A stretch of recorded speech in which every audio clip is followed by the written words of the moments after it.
Sizə bütün gönül sağlıqları mən də qoşuluram. Sana uzun ömür can sağlıqlar. Amin. Allah sənin canını sağ eləsin. Sınavland olsun. Həyatdır da yaşayırıq. Ne diyeyim vallahi indi? Allah sana şaban verir. Yani ben deyirəm, deyir ki, eşq üçün yaratıb bu həyat məni. Ya öldür, ya yaşa. Ay zalim burada, yer belə olmaz.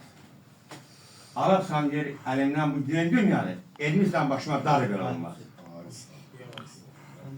Bak bütün bu yoldaşların hamısının sağlığına bağlıyorum. Hamısına Allah Teala can sağlığı versin. Güzel hayat kısmet eləsin. Güzel nəvələr, güzel balalar.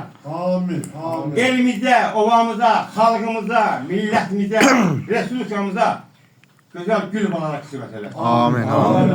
Onların hamısının sağlığına. Sağ ol. Deputatlarımız sana şimdi danışa bilmir. Çok güzel sağlık Bəli, dedin. eşek. Sağ ol. Bəli, həyat yaşayalım. Sağ ol. Sağ ol. Açmayanlar. Yaxşı ya. Salam. Allah yığışdırın bana. Yığışdırın bana. Tamam.